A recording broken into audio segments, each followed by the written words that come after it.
1968, a year of change, a year of protest. Protest through vocal but orderly demonstration, and protest through murderous lunacy.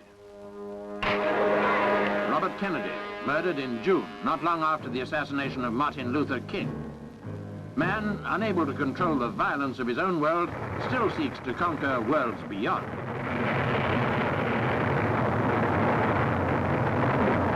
Prelude to the Christmas moon trip, Shearer, Isley and Cunningham win a vital stage in the race to the moon. But Yuri Gagarin is dead. Killed in a plane crash, he was the very first to face the hazards of space. At home, other hazards in high places. Since the collapse of Ronan Point, residents in similar tower blocks can hardly continue to feel safe as houses. And after a lifetime on high, death in Tasmania for star of the high wire, Adrian Labanz. Anticipating its end by demolition, a 5-story building in Australia collapses in flame.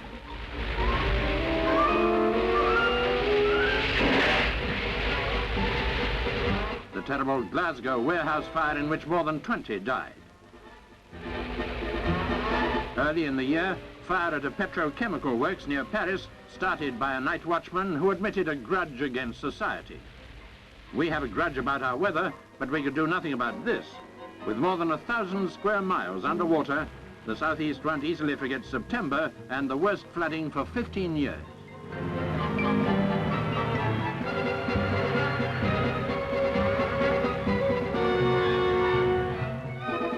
The people of Sicily won't forget their ordeal by earthquake, the worst for 60 years. Over 300 people lost their lives. And the people of Persia will remember the worst earthquake in their country's history. Here, the dead were numbered in thousands.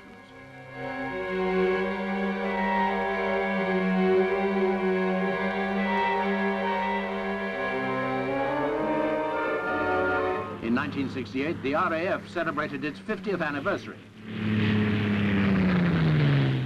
Following the defense cuts, they faced the next half-century with considerably less confidence. But what money we saved on defense, we soon threw away on strikes and lost exports. Whether we call them old or new pennies, we still can't balance the books. The coins that more than held their value were gold ones found by a lorry driver and auctioned for £85,000. We did make a couple of million selling London Bridge and the Queen Elizabeth to America, but we had to find 30 million to build the new Queen. Still, she is the most advanced passenger ship in the world. In August, Princess Margaret inaugurated the first cross-channel hover service with the largest hovercraft in the world. De Gaulle got his own back with the announcement of delays on the Anglo-French Concorde.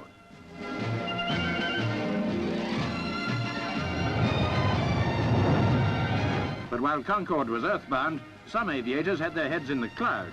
A couple in Poland celebrated their wedding with a parachute jump.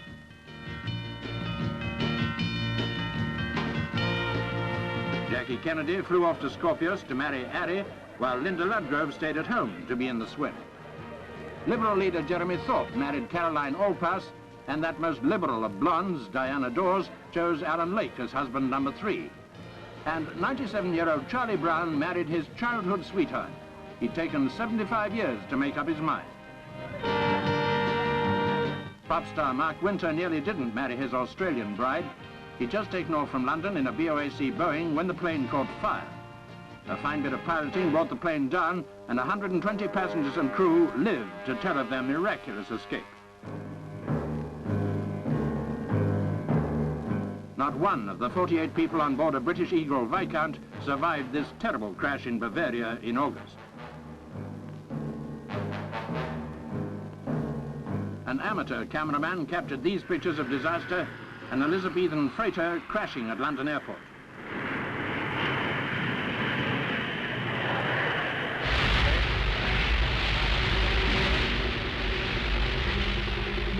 Ordeal by hurricane for the New Zealand ferry Wahine, which foundered near the entrance to Wellington Harbour. 51 lives were lost. The big South Coast sea drama was the Norwegian tanker Sittekund lying smouldering just off Eastbourne, the whole town liable to go west. But it was a South Sea greengrocer who stole the maritime headlines, round-the-world yachtsman Sir Alec Rose. To celebrate, Lord Nelson had his first decent clean-up since they put him on his column. But setting his world underground record, Mike Meany from Tipperary didn't wash for 61 days. Gunman Wally Mellish held out 8 days in Sydney, keeping the police at bay until the siege was broken.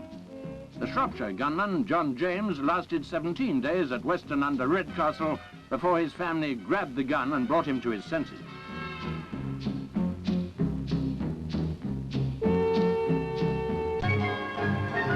In spite of the fearless talks, Harold Wilson still couldn't bring Ian Smith to his way of thinking, and the siege of Rhodesia went on. Earlier in the year, Britain imposed something like siege conditions to prevent the influx of Asians from Kenya. Squeezed out of Africa, unwanted in Britain, pawns on the chessboard of politics. In Paris, politics and diplomacy eventually assembled all parties to try to find peace in Vietnam. Possibly the worst blow to American morale, the Vietcong guerrilla campaign in the very heart of Saigon. But even all the bloodshed of Southeast Asia couldn't obliterate the crime against humanity when Russia broke faith with Dubček to break the spirit of the freedom seekers of Czechoslovakia.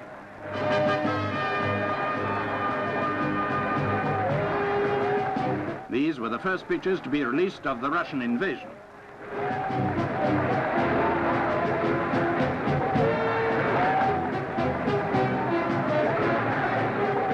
The occupation struck at the very heart of national liberty.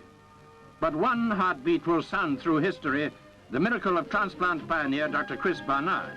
The longest surviving heart transplant patient is Philip Bleiberg.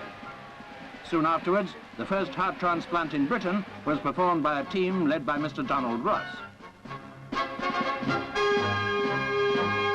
Of course, affairs of the heart aren't only surgical. Chi-Chi and Annan were two of the biggest disappointments of the year. But one heart stealer made up for it, London's first baby polar bear since Brumas. While the kids enjoyed Pipalook, Dad got an eyeful of Penny Plummer, the librarian from Sydney. If only the world were as beautiful as the girl who wears its crown. Maybe that's the most lasting reflection on 1968, the year when protest raised its voice louder and wider than ever before. Against intolerance, as in Prague and Londonderry. Against racial prejudice, as in America or nearer home. Against war, as in Vietnam and Biafra. Against the institutions and sacred cows of society, as in France. Against leaders and the establishment.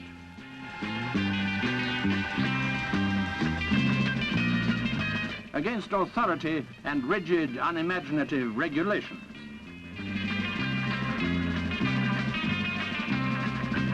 Foolish to deny that disorder is the weapon of communist agitation, but equally foolish to regard all young demonstrators as just revolting students.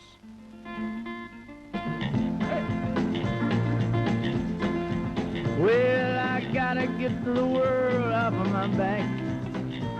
Oh, pretty soon I'm gonna crack. So I gotta get the world off my back. Somehow, Dave, I'm sitting here thinking about the poems I used to write when I was just a little boy. I thought that when I grew up, everything would be just fine. Fancy clothes, cigars, driving fast cars. But now I've grown up, and I gotta get the world off of my back. My mind is beginning to go black, so I gotta get the world off my back. Somehow, Dave, I grew up and looked around me and I saw that the world was in a mess.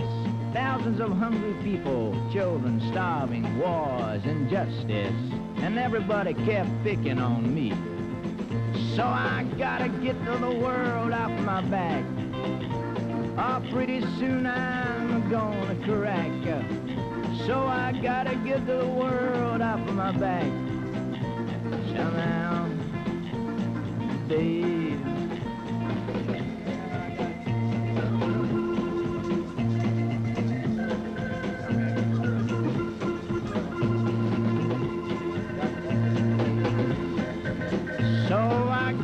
get the world off my back. My mind is beginning to go black, so I gotta get the world off my back.